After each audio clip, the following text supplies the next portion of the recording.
Hello. So today we're doing a full rear brake rebuild on the green van here. And the first thing first thing we need to tackle with this, because it is a full brake rebuild, we're doing everything. We need to replace the old backing plates, which are the mounting points for all the brake hardware basically, and everything bolts to it and they protect all the shoes and everything that are in there. So got a new one here. So the first step is to remove the old backing plate. The backing plate's held on by these three bolts. Two of them go through the star adjuster carrier here at the bottom, which I have unfortunately broken off the old backing plate, trying to save these star adjuster bolts. The other bolt that holds them on is the wheel cylinder carrier at the top here, so I had to unscrew that as well, and also detach the rear brake pipe for the wheel cylinder. And then, yeah, the only other thing is there's the brake cable here, the handbrake cable, that needs to be kind of loosened up a bit as well to be pulled off. So yeah, everything's kind of detached pretty much here now, so we should be able to just take the plate off and just feed the brake cable through as well at the same time.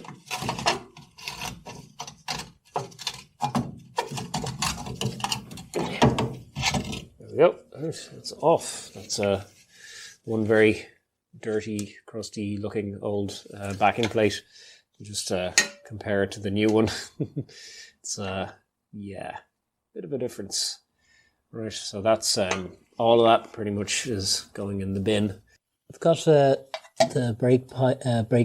back plate in position here, so we're just kind of doing up the bolts sort of loosely. We've got a new wheel cylinder here as well. Also just taking the opportunity to replace a couple of the bolts as well. Well, actually just one bolt. Sorry, this one here. The other two I didn't have replacements for, so I just sort of cleaned them up a bit as best I could. Just like chase the threads with a clean nut. Now sort of feed the the handbrake cable back in through as well here. Sort of loosely. Just going to want to roughly assemble everything in place, so the main thing is just to get the bolts going into their threads, properly, so you're not kind of cross threading, you're not damaging anything when you're tightening them up. So just do the bottom one first here, which is this is the thing that it'll hold in the star adjusters for the brake shoes. This is the one that snapped off the old one, so right. So I'll just finish tightening up these bolts here, and then we should be able to start looking at putting on the other bits of the brakes. So we have our new brake hardware here, and I'm going to do some pre-assembly on the floor just before we put it onto the van.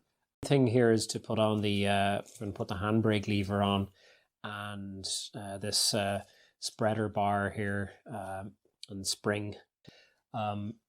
Yeah, so I've just been looking at some diagrams for it here to see how it all fits together. And the rear brakes and the front brakes actually also on these vans went through a bit of an identity crisis in the 70s, and they had multiple different types. So when you buy like a kit, you often get stuff in it that's you don't need. So you just kind of use your old brakes that you took off as a frame of reference for how it all goes back together. So don't throw away your old brake parts, because sometimes you'll also need the old bits of them because you can't get them or whatever. In my case, you didn't order them. Like this handbrake lever here, and the star adjuster nuts as well. The first thing that I'm going to do here is just put the brake lever onto the shoe, and this involves putting a pin through and then a little horseshoe clip over that pin just to hold it in place. And yeah, the orientation again is very important here. So you just think about the way it goes onto the van. like the handbrake cable is going to be hooking on here, so you want it to be facing this way. There's a mark actually stamped on the front of it here, a little Volkswagen symbol, so you know that that's the front. It's where it should be facing. So put all that together now, and then we'll attach the spring and the spreader plate to the shoes. Right, so we'll just attach the arm here now. This little pin through. So yeah, this kind of pivots here. That's how the handbrake. That's what the handbrake pulls against. So that's why we need this horseshoe clamp, so it can kind of move freely. Sort of a little ridge there where it goes in. Now that's sitting nicely on, and what I'm just going to do is use a pliers just to close the horseshoe clamp up. Be careful here. This is where we hurt ourselves.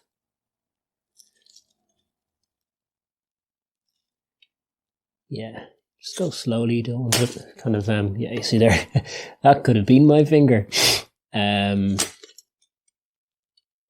Just want to close the jaws of the horseshoe clamp up just a bit. Right, there, that's pretty good. Nice and tight. Now, so we flip the brake over. That is how it will look when it's on the van. So what we want to do is put this little spreader bar in now.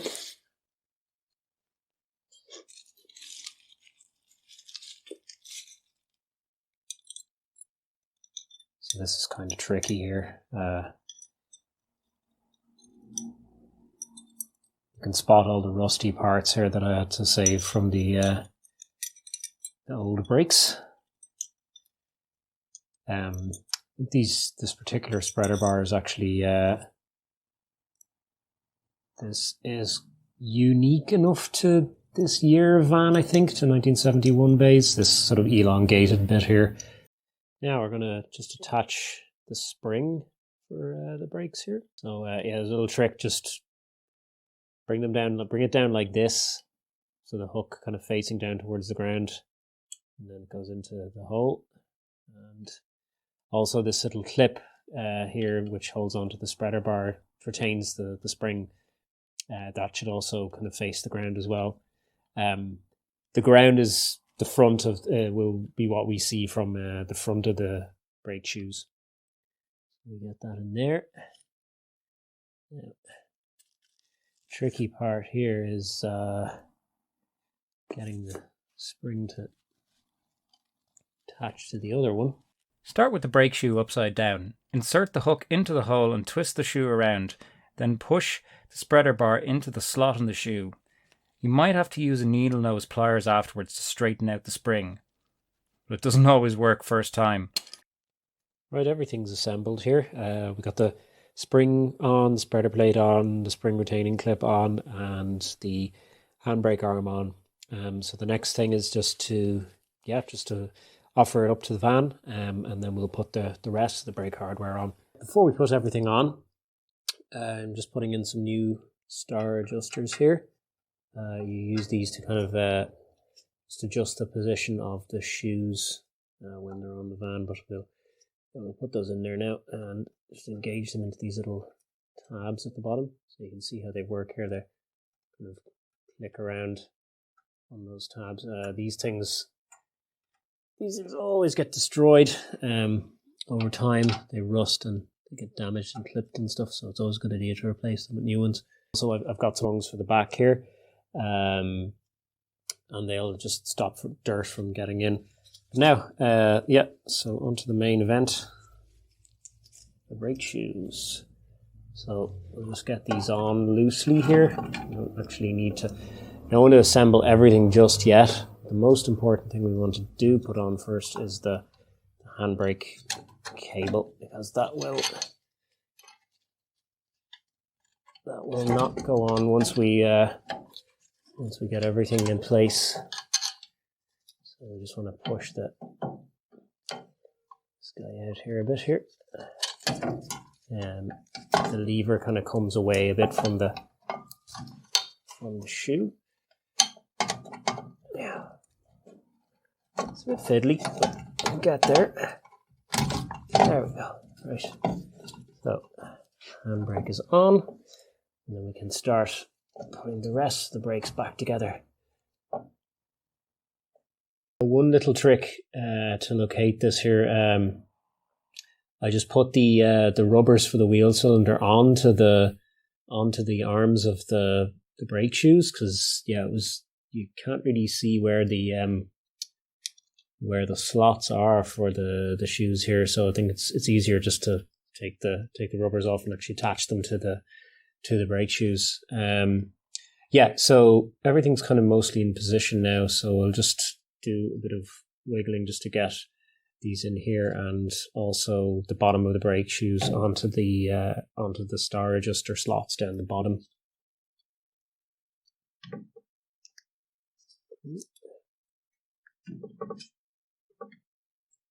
So they're just roughly in position.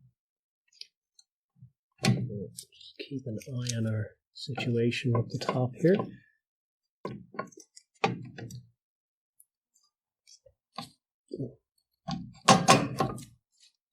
There, one's in, and the other, so looking good.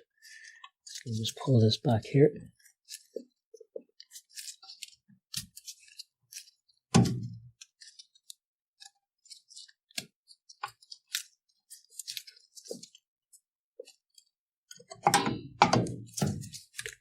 It's a bit of a fight, but there you go. So I'll just put slide the rubbers back into position.